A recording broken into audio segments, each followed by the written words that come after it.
आज हम बाल विकास सीडीपी के पेडागॉजी क्वेश्चन कराने वाले हैं, जिसमें सीटेट 2022 में पूछे जा सकते हैं। और आप लोग इस सीडीपी क्लास को बहुत ही इम्पोर्टेंट क्वेश्चन इसमें लिए गए हैं और आप लोग इस क्लास को पूरा देखें, क्योंकि सीटेट में इस क्लास से आपको एग्ज़ाम में क्वेश्चन देखने को मिलेंगे। पहला क्वेश्चन है, विकास के किस क्षेत्र का संबंध बौद्धिक सामर्थ्यों जैसे कि ध्यान, स्मृति, समस्या समाधान, कल्पना और रचना करने से है? तो विकास के क्षेत्र का जो संबंध है किससे? बौद्धिक सामर्थ्य, ध्यान, स्मृति, समस्या समाधान, कल्पना और रचना करने से। तो इसका संबंध है संज्ञानात्मक क्षेत्र। किससे?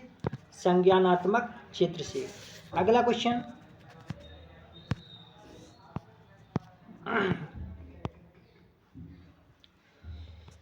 सना ने अपनी कमीज का बटन बंद करने व कलम पकड़ना सीखने से पहले गिलास और बोतल पकड़ना सीख लिया। यह उदाहरण किस ओर संकेत करता है? सना ने अपनी कमीज बटन बंद करने व कलम पकड़ना सीख लिया। कैसा? कलम पकड़ना सीख लिया। सीखने से पहले गिलास बोतल पकड़ना सीख लिया। और यह उदाहरण है विकास की दिशा शीर्षगामी है। विकास की दिशा कैसी है? शीर्षगामी होती है विकास की दिशा। अगला क्वेश्चन, बच्चों का विकास इनमें से किसका परिणाम है? बच्चों का विकास आनुवंशिकता, वातावरण के बीच परस्पर अंतःक्रिया से होता है। किससे होता है? बच्चों का विकास इनमें से बच्चों का जो विकास होता है वो आनुवंशिकता, वातावरण के बीच परस्पर अंतःक्रिया से होता है। अगला क्वेश्चन, निम्न में से कौन सा कारक सामाजिकरण का प्राथमिक कारक नहीं है? तो सामाजिकरण का परिवार, आस पड़ोस, समकक्षी ये तो होते हैं, लेकिन सरकार, गवर्नमेंट नहीं होता है प्राथमिक सामाजिकरण। अगला क्वेश्चन, हंस की दुविधा पर बच्चों की प्रतिक्रिया के आधार पर लॉरेंस कोहलबर्ग ने किस विकास की विभिन्न अवस्थाओं को प्रतिपादित किया? जो लॉरेंस कोहलबर्ग थे, कौन थे? Lawrence Kohlberg. इन्होंने नैतिक विकास का सिद्धांत दिया था। और नैतिक विकास कोहलबर्ग ने दिया था। सामाजिक विकास वाइगोस्की ने दिया था। तो इसका जो करेक्ट आंसर है नैतिक विकास, मोरल डेवलपमेंट। अगला क्वेश्चन, 9 वर्षीय लीला ने बटनों के संग्रह को उनके माप के अनुसार वर्गीकृत किया। फिर उसने सभी समूहों के बटनों को एकत्रित किया, फिर उन्हें उनके छेदों के आधार पर दोबारा वितरित किया। जीन पियाजे के संज्ञानात्मक विकास के सिद्धांत के अनुसार लीला विकास के किस चरण में है?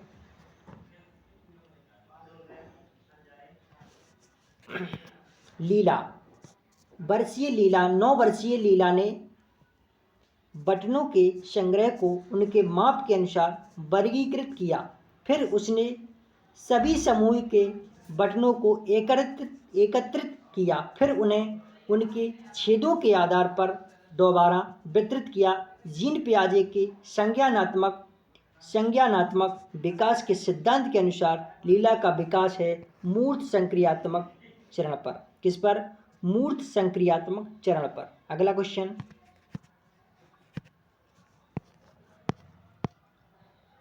जब बच्चे अपने अनुभवों को अपने वर्तमान स्कीमा में समाहित करते हैं तो इसको कहते हैं आत्मसातीकरण,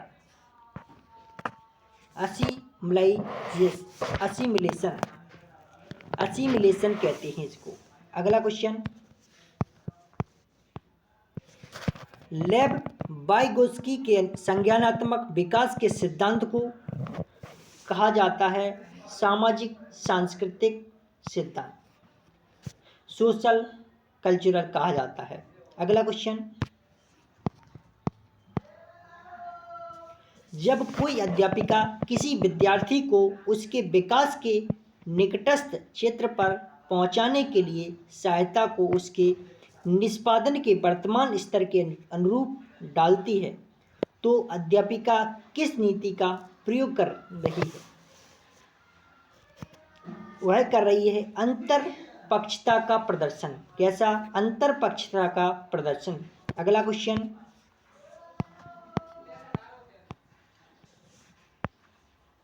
एक प्रगतिशील कक्षा में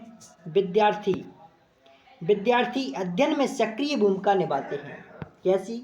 सक्रिय भूमिका निभाते हैं। Learner play an active part in their learning. अगला क्वेश्चन,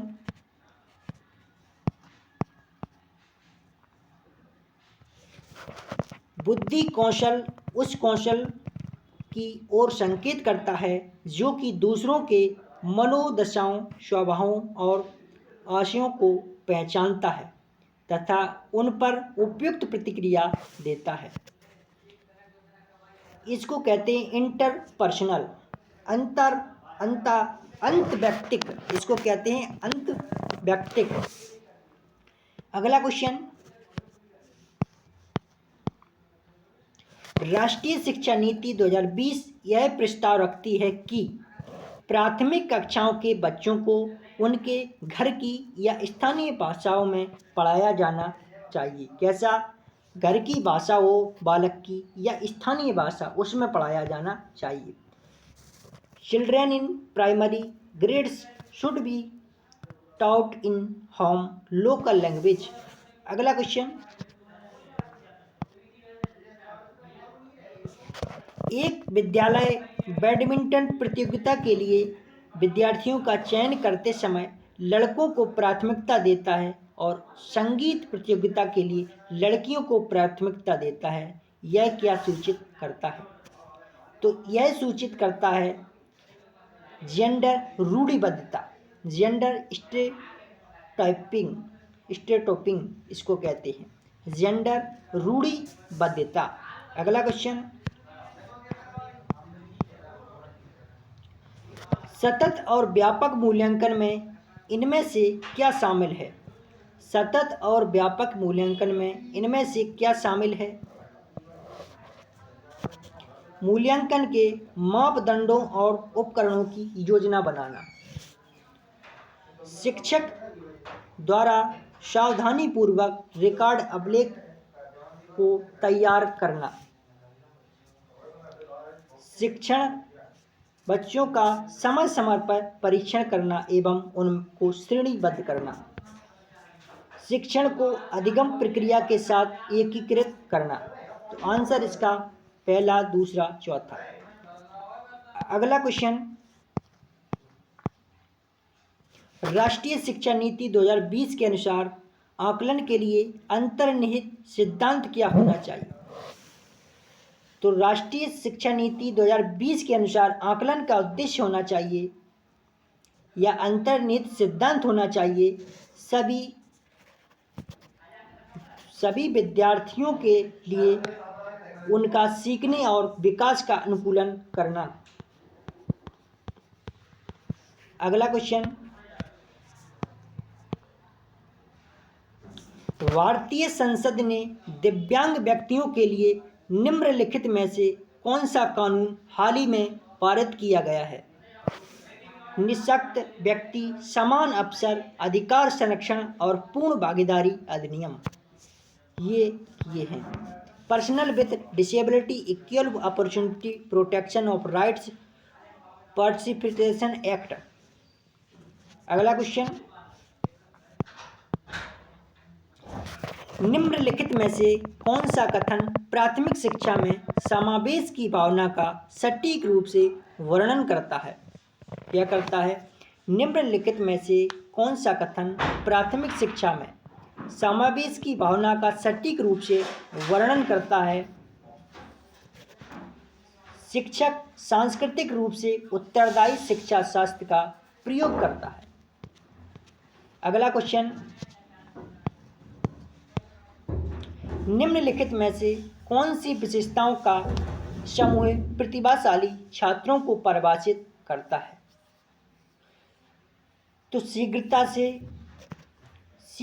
से सीखते हैं और उसे याद रखते हैं, सतर्क हैं और तुरंत उत्तर देते हैं, बारीकी से अवलोकन करते हैं, त्वरण के साथ बेहतर प्रदर्शन करते हैं। इसका आंसर है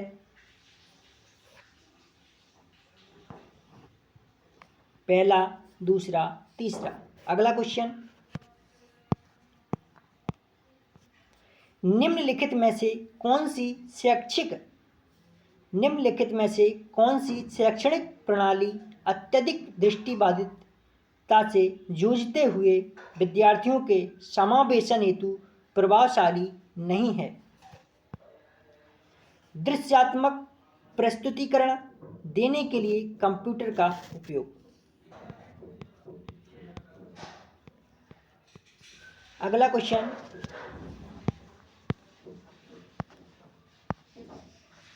अभिकथन शिक्षिका को सभी बच्चों के अर्थपूर्ण सीखने के लिए अधिगम के विविध मौके मुहैया कराने चाहिए। तर्क है इसका, सभी बच्चों में सीखने की क्षमता होती है। सही विकल्प चुनें। ए और आर दोनों सही हैं और आर सही व्याख्या करता है ए की।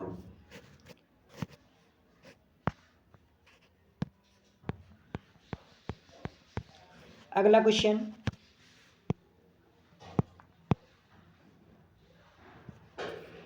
एक विद्यार्थी जो नियंत्रण के बाह्य अधिकारिता में विश्वास रखती है, परीक्षाओं में अपनी असफलता का कारण किसे बता सकती है? तो यह बता सकती है बुरी किस्मत कहकर। किस प्रकार कहकर? तो बुरी किस्मत कहकर यह विश्वास रखती है या बाह्य अधिकारिता में असफलता का कारण बता सकती है। अगला क्वेश्चन,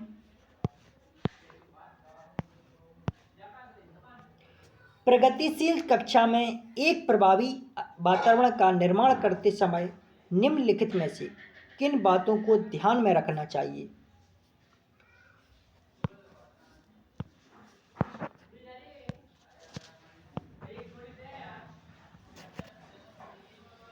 अन्वेषण को प्रोत्साहित करने के लिए सामग्री को व्यवस्थित करने की विधि, जोखिम लेने में विद्यार्थियों की सहायता करने के तरीके, एक समान क्षमता वाले विद्यार्थियों को एक समूह में रखना, आकलन की भिन्न भिन्न विधियां। आंसर इसका सी करेक्ट। अगला क्वेश्चन,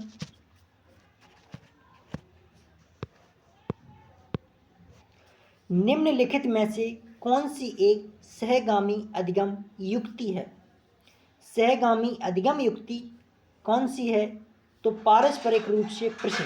कौन सी? पारस्परिक रूप से प्रश्न, रेसिप्रोकल रिक्वेश्चनिंग। अगला क्वेश्चन, मोहन ने विद्यार्थियों को आयतन की समझ बनाने के लिए भिन्न धारिताओं वाले बर्तन दिए। फ्राय ने अपने विद्यार्थियों को कड़े को यांत्रिक कार्य बनाने की संभावनाओं पर मानस मंथन करने के लिए कहा। दोनों अध्यापक अपने कक्षा में किस शिक्षण शास्त्रीय युक्ति का प्रयोग कर रहे हैं? तो यह है रचनावाद। कैसा है? रचनावाद। अगला क्वेश्चन,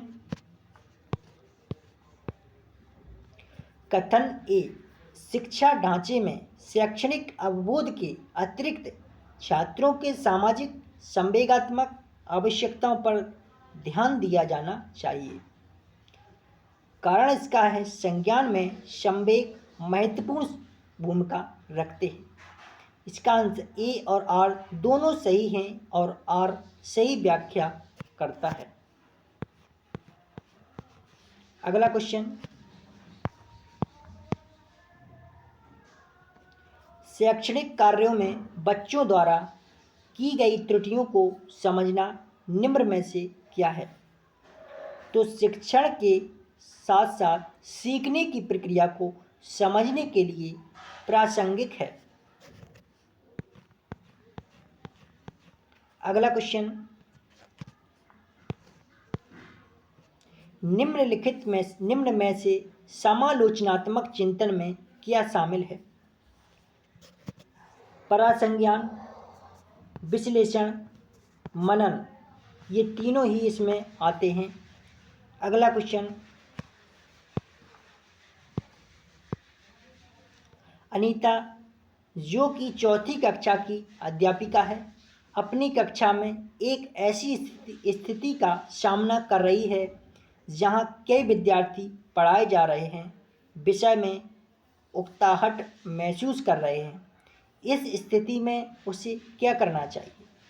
पाठ के विषय वस्तु और पढ़ाने के तरीके पर पुनः चिंतन करें।